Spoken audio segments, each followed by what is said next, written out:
आप बैठ जाए प्लीज बैठ जाए, समय वचन का है, बैठ जाए। लेकिन जब भविष्यवाणी होती है आप रिसीव करते हैं, लेकिन घर जाकर आप प्रार्थना करते हैं, घर जाकर आप किसी को सुसमाचार सुनाते हैं, नहीं, आपको शर्म आती है, नहीं नहीं नहीं, लोग क्या कहेंगे। सबसे बड़ी आत्मिक गलती हर एक इंसान क्या करता है, सबसे बड़ी आत्मिक गलती कि मैं सुसमाचार सुनाना चाहता हूं लेकिन मेरे कदम रुक जाते हैं। मैं सुसमाचार शुभ संदेश सुनाना चाहता हूं लेकिन मेरे कदम रुक जाते हैं। क्यों? क्योंकि लोग मुझे कहेंगे तेरी आशीष कहां है। लोग मुझे कहेंगे अरे तू चर्च में जाता है, तुझे क्या मिला। मैं क्या जवाब दूंगा। ऐसा सोचते ही आपकी जुबान रुक जाती है, आपके कदम रुक जाते हैं। अरे जो बोलने वाले लोग हैं उनको छोड़ दो, मत बोलो उनको। और बहुत सारे लोग हैं जिनको आप सुना सकते हो, अनजान लोग हैं जिनको आप सुसमाचार सुना सकते हो। और ये भविष्यवाणी है, जो लोग जैसे पिता ने ठान लिया है, जैसे मेरे खुदा ने ठान लिया है, मैं इस वर्ष में तेरे मस्तक को ऊंचा करूंगा, आप भी ठान लें कि मैं भी जो काम आज तक नहीं किया प्रभु की महिमा के लिए इसी साल में करके रहूंगा। मैं भी सुसमाचार सुनाकर रहूंगा और सुसमाचार सुनाने में शर्म नहीं करूंगा। और ये भविष्यवाणी है, जो ठान लेंगे कि मैं प्रार्थना करने में, सुसमाचार सुनाने में बढ़ता जाऊंगा, सचमुच में उनके जीवन में इसी साल में ब्लेसिंग, जो रुके हुए काम है इसी साल में पूरे होंगे। बोलो आमीन। आमीन।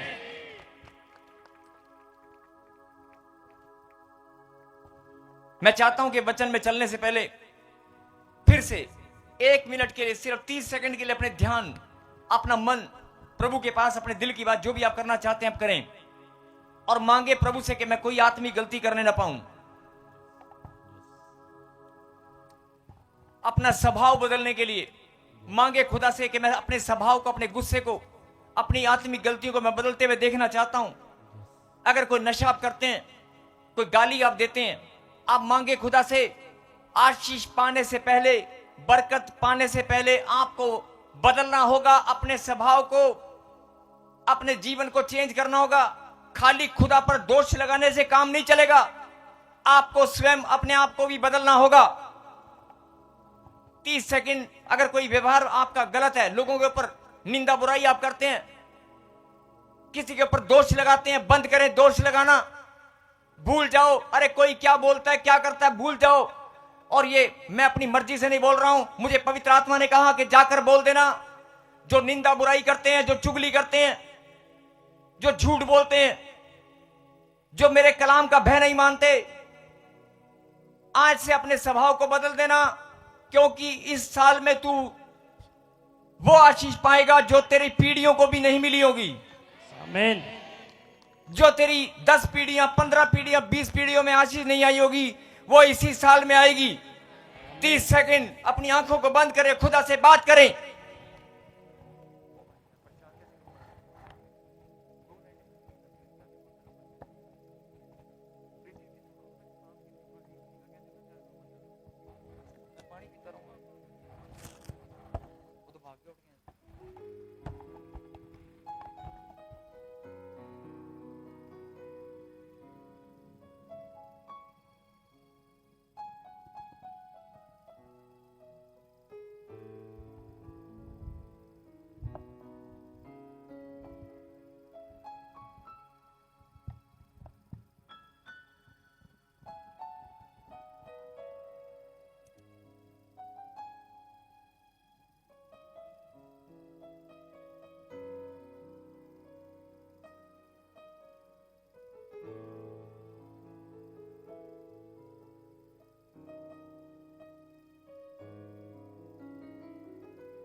सबके हालेलुया। फिर से परमेश्वर मैं तैयार हूं, मैं अपनी आशीष लेकर ही रहूंगा, मैं अपने स्वभाव को बदल कर ही रहूंगा। मैंने ठान लिया है इस वर्ष में तू मुझे चमकाएगा। इस वर्ष में मैं हर एक आशीष ग्रहण करूंगा। कहीं आमीन। आमीन। और वर्ष तो मैं वैसे ही बोल रहा हूं, हो सकता है आज ही हो जाए। आमीन। सभी ब्रांच वाले निकालें इस वचन को और पढ़ेंगे। आज्ञा उल्लंघन का दंड।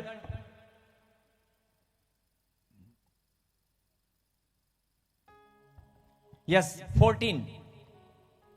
यदि तुम मेरी सुनोगे और इन सब आज्ञाओं को मानोगे। आपने गलत पढ़ा है, फिर से पढ़ें दोबारा।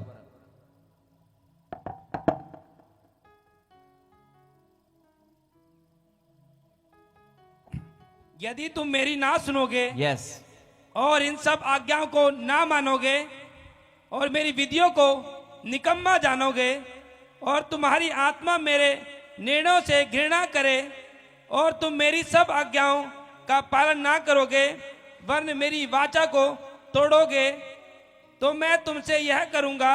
अर्थात 14 में क्या लिखा? अभी आपको अपने बच्चों को कंट्रोल करें। वॉलंटियर्स जो बच्चे इधर उधर दौड़ रहे हैं उन्हें कंट्रोल करें, किसी को चोट ना लगे। 14 में यदि तुम मेरी ना सुनोगे, यदि तुम मेरी ना सुनोगे और इन सब आज्ञाओं को ना मानोगे। देखो हम सब जानते हैं कि परमेश्वर ने बाइबल में आज्ञाएं ठहराई हैं, कुछ नियम और आज्ञाएं परमेश्वर ने ठहराए हैं और उन आज्ञाओं के बारे में, उन नियमों के बारे में परमेश्वर ने यहां पर क्या कहा?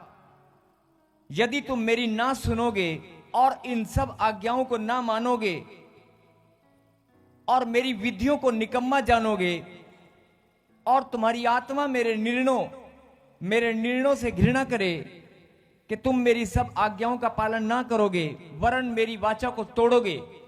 मतलब जब तुमने ठान लिया कि सारे काम ही विपरीत करने हैं, सब काम उल्टे करने हैं, जैसे कि एग्जाम्पल 10 आज्ञाएं, लैब व्यवस्था, बहुत सारे लोगों को एक दूसरे को बता दें, बहुत सारे लोग बाइबल में ढूंढ रहे हैं।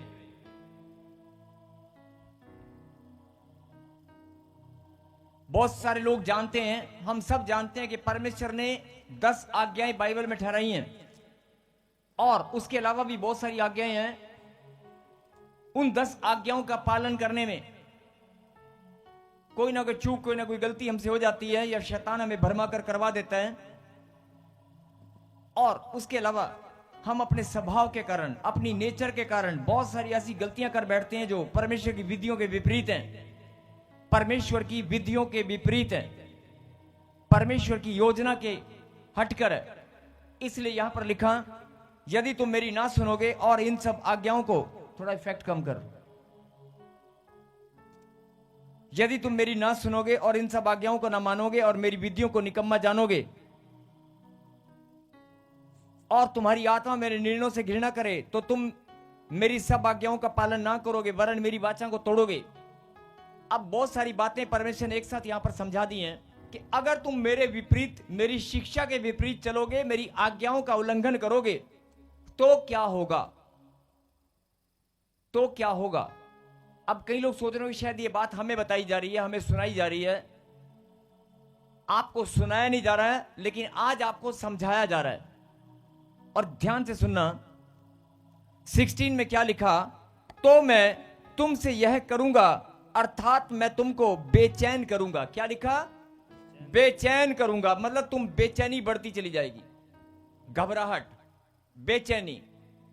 अब कई लोग सोच रहे होंगे बेचैनी मेरे बीपी के कारण या मेरे सिर में दर्द के कारण या शरीर के किसी और ऑर्गन की वजह से, शायद मेरी रिपोर्ट में कोई गड़बड़ी है, थोड़ी वॉइस कॉल, बाकी ठीक है।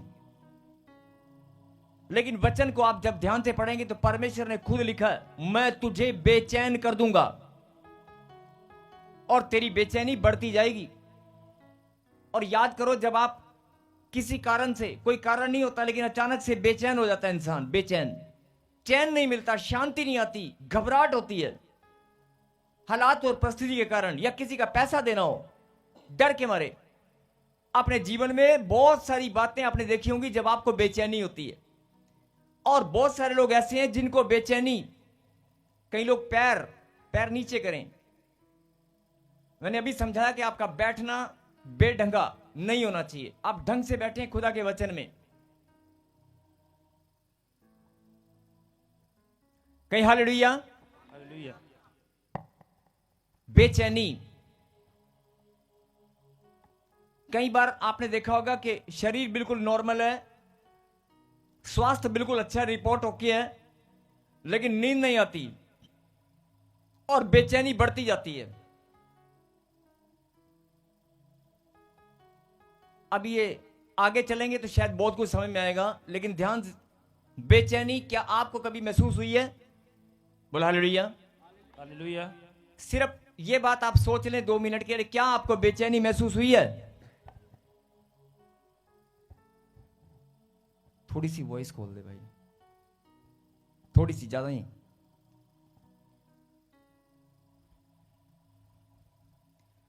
लिखा अर्थात मैं तुम्हें, मतलब जब तुम मेरी विधियों से हटोगे, मेरी विधियों से हटोगे, मेरी शिक्षा के विपरीत कार्य करोगे, मेरी आज्ञा का उल्लंघन करोगे, मेरा कहना नहीं मानोगे, तो क्या होगा? तो मैं यह करूंगा कि मैं तुझे बेचैन करूंगा। और बेचैन के साथ साथ क्या लिखा? और क्षय रोग, क्षय रोग मतलब तरह तरह की बीमारियां। और आगे क्या लिखा? ज्वर से पीड़ित, ज्वर से पीड़ित करूंगा मैं तुम्हें। किसने लिखा? हाँ जी, किसने लिखा है? मैं बोल रहा हूं, आपसे पूछ रहा हूं, इस वचन को लिखने वाला, लिखवाने वाला कौन है? और यहां पर यह वाणी किसकी है? यहोवा की। क्या लिखा यहां पर? कि मैं तुझे बेचैन करूंगा और क्षय रोग और ज्वर से पीड़ित, ज्वर से, बुखार से पीड़ित करूंगा। किसने लिखा? परमेश्वर ने। हम सोचते हैं बुखार वैसे ही हो जाता है। कई लोग डॉक्टर के पास जाते हैं, डॉक्टर कहता है शरीर की थकावट के कारण है। कोई बात नहीं, एक आधी बार हो सकता है, 2 बार हो सकता है, लेकिन बहुत सारे बुखार ऐसा होते हैं जो परमेश्वर की ओर से दंड है। इसीलिए ऊपर क्या लिखा? आज्ञा उल्लंघन का दंड। मेरे पीछे गए, किस चीज का दंड है? आज्ञा उल्लंघन का दंड। आप बुखार को हल्का समझ रहे हैं। आपको अगर बुखार हो जाता है तो आप सोचते हैं शायद डॉक्टरी, मेडिकली मैं अनफिट हूं, खून में इंफेक्शन होगी, कोई मच्छर काट गया। आपको मच्छर काटना नजर आ रहा है, लेकिन मच्छर की औकात नहीं है कि इंसान के शरीर को, जो शरीर, यह शरीर परमेश्वर की रचना है। ध्यान से सुनना, यह शरीर परमेश्वर की रचना है और हम परमेश्वर की संतान है। परमेश्वर के बेटे और बेटी को मच्छर की औकात नहीं है आकर उसको टच कर ले, उसके घर के आसपास भी मंडराएगा नहीं। आमीन। एक मच्छर की औकात नहीं है परमेश्वर के बेटे को आकर। और होता क्या? आता भी है, खून पीता भी है, और खून पीकर चला भी जाता है। आहा, खून पी लिया। छोटी सी बात है, किसका खून पिया? आप क्या बोलते हैं? हमारा खून पिया। अरे तुम्हारा खून नहीं पिया, खून निकाल कर लेकर चला गया है। और आप मारना चाहते थे एक मच्छर को, लेकिन नहीं मार पाए। क्यों? जरा गहराई में जाएं और समझें। लिखा है कलाम के अंदर, मैं तुझे बुखार से पीड़ित करूंगा। मेरी मर्जी के बिना तुझे बुखार भी नहीं आएगा। अगर बुखार आया है तो बड़े डरने की बात है, हो सकता है परमेश्वर ने दंड ना दिया हो। बोला हालेलुया। हालेलुया। छोटा सा बुखार आता है और बुखार में हम लोग कहते हैं अरे कोई नहीं, दवाई ले, सो जा पड़ गए, ठीक हो जाएगा बेटे, थोड़ा खाना नहीं खाया था, चक्कर आ रहे होंगे, वैसे ही बुखार आ गया। नहीं, आपके शरीर में बुखार आना, क्षय रोग होना, कोई भी रोग का, चमड़ी का रोग, एलर्जी, इंफेक्शन, दर्द, पीड़ा, अगर कुछ भी घुस गई है, यहां पर क्या लिखा? दंड है ये मेरी ओर से। आप क्या करते हैं? डॉक्टर पे भाग कर जाते हैं कि डॉक्टर साहब ये प्रॉब्लम होगी, दवाई देना। कोई बात नहीं, ले ले बेटे दवाई। लेकिन अगर आप डॉक्टर पर जाने से पहले इस कलाम को अगर आप समझ लेंगे तो वो बीमारी उसी टाइम खत्म हो जाएगी, उसी टाइम, आमीन। उसी टाइम।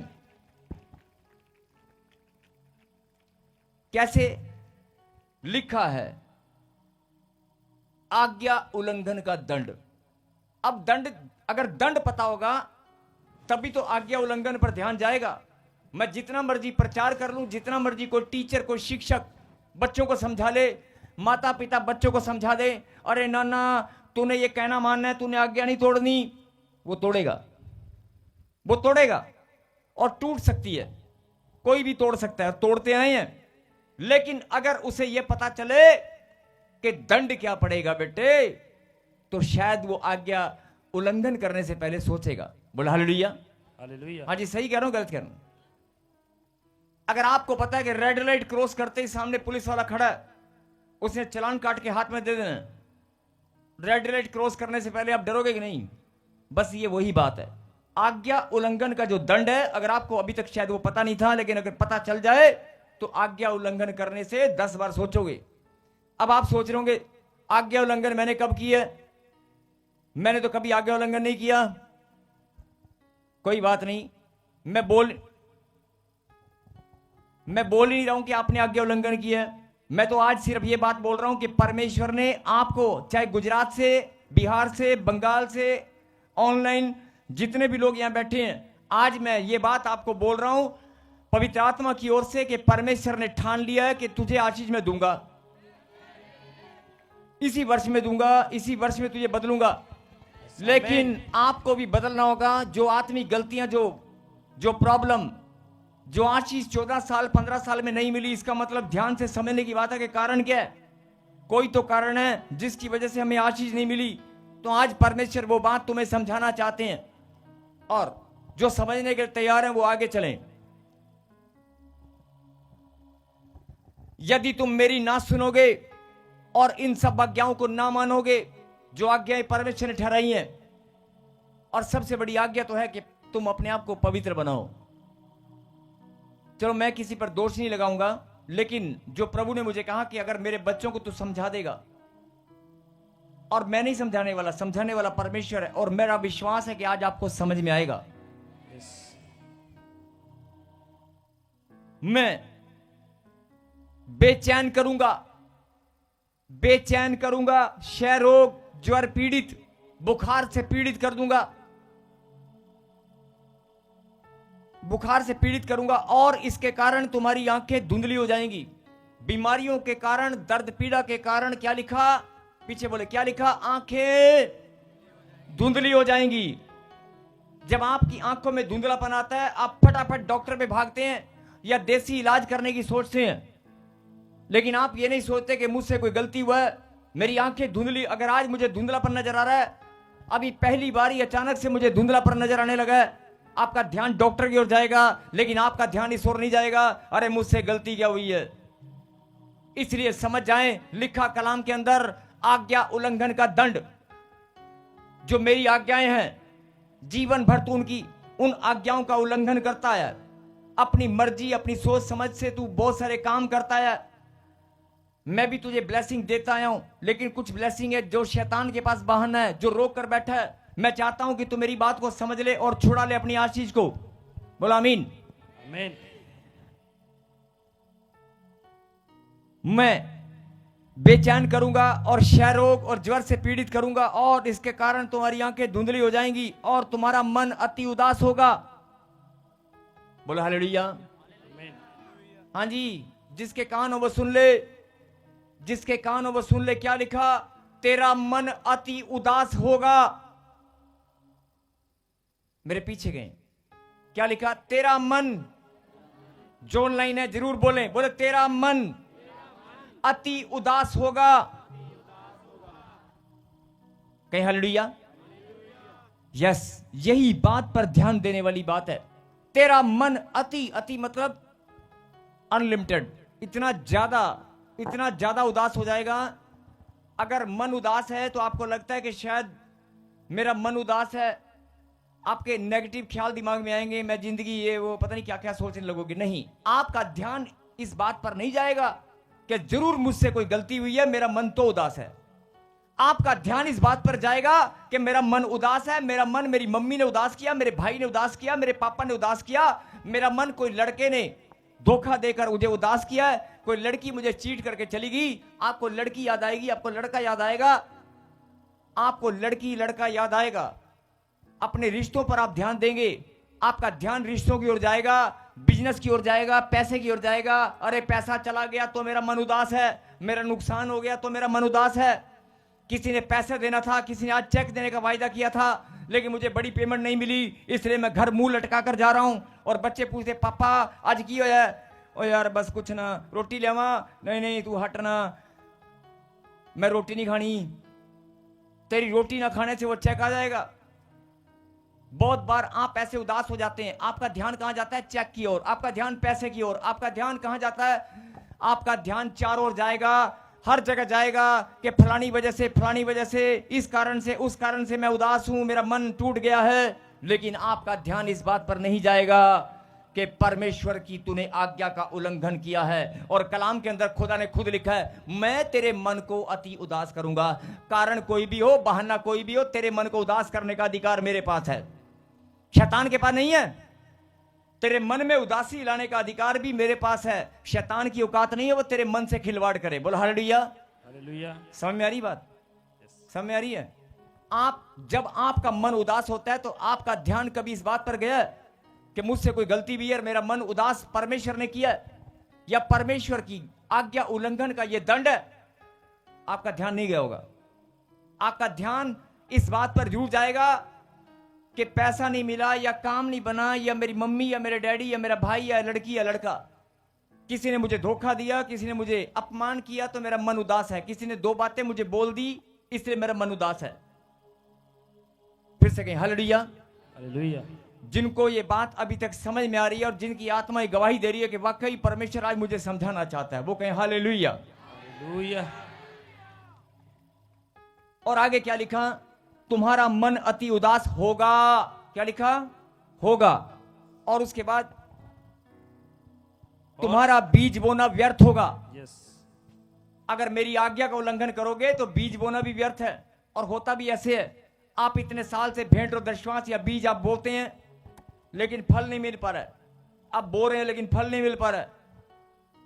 लिखा कलाम के अंदर कि तुम्हारा बीज बोना व्यर्थ होगा क्योंकि तुम्हारे शत्रु उसकी उपज खा लेंगे। और 17 में क्या लिखा? सीधा 18 पढ़े। 18 नहीं 17 पढ़। और मैं भी तुम्हारे विरुद्ध हो जाऊंगा और तुम अपने शत्रुओं से हार जाओगे और तुम्हारे बैरी तुम्हारे ऊपर अधिकार करेंगे। और जब कोई बस बोल हालेलुया। हालेलुया। शत्रु से हार, मेरे पीछे बोलो, शत्रु से हार, बैरी का अधिकार। फिर से बोलो, शत्रु से हार, बैरी का अधिकार। ये तुम पर हो जाएगा। समझ मेरी बात? मतलब शत्रु कौन है? शैतान। शत्रु कौन है? बीमारी। शत्रु कौन है? जिससे बीमारी से लड़ने के लिए व्हीलचेयर, चश्मा, जो भी आपके जीवन में शत्रु हैं जो बनकर बैठे हैं, आपके रिश्ते, आपके कोर्ट केस या कोई भी चीज जो आपको शत्रु नजर आती है, लेकिन वो तब होगा, प्रभु ने कहा, जब मैं, अभी तो तू मेरे विरोध में, तूने मेरी आज्ञा उल्लंघन किया है। अगर तूने मेरी आज्ञा उल्लंघन किया है, लेकिन अगर मैं विरोध में हो गया तो, अगर मैं भी विरोध में चला गया तेरे, तो क्या होगा? शत्रु से तू हार जाएगा और बैरी जो तुझसे बैर रखते हैं वो तुझ पर अधिकार जमा लेंगे। फिर से बोले, शत्रु से हार, बैरी का अधिकार। शत्रु से हार, बैरी का अधिकार। फिर से बोले, मुझ पर नहीं होगा। बोला आमीन। लिख लेना घर जाकर, प्रार्थना में बोलना शुरू करना, परमेश्वर तेरी दया वाला हाथ मुझ पर बना रहे। शत्रु से हार और बैरी का अधिकार मुझ पर नहीं होगा। सबको जय मसीह की। मैं जतिन बब्बर और आप देख रहे हैं मसीह परिवार चैनल। जैसे कि आप सब जानते हैं कि मैं इस चैनल पे प्रभु के अलग अलग दासों की वीडियोस डालता हूं, तो अगर आपको हमारा चैनल अच्छा लगता है तो आप इस चैनल को ज़्यादा से ज़्यादा सब्सक्राइब जरूर करें, ताकि आप प्रभु के वचन को सुन सके। वीडियोस को ज़्यादा से ज़्यादा शेयर करें ताकि जिन लोगों तक वचन नहीं पहुंचा उन तक भी वचन पहुंच सके। सबको जय मसीह की। एक बार मैं आपसे दोबारा कहूँगा कि इस चैनल को सब्सक्राइब जरूर करें और वीडियोस को ज़्यादा से ज़्यादा शेयर करें। जय मसीह की।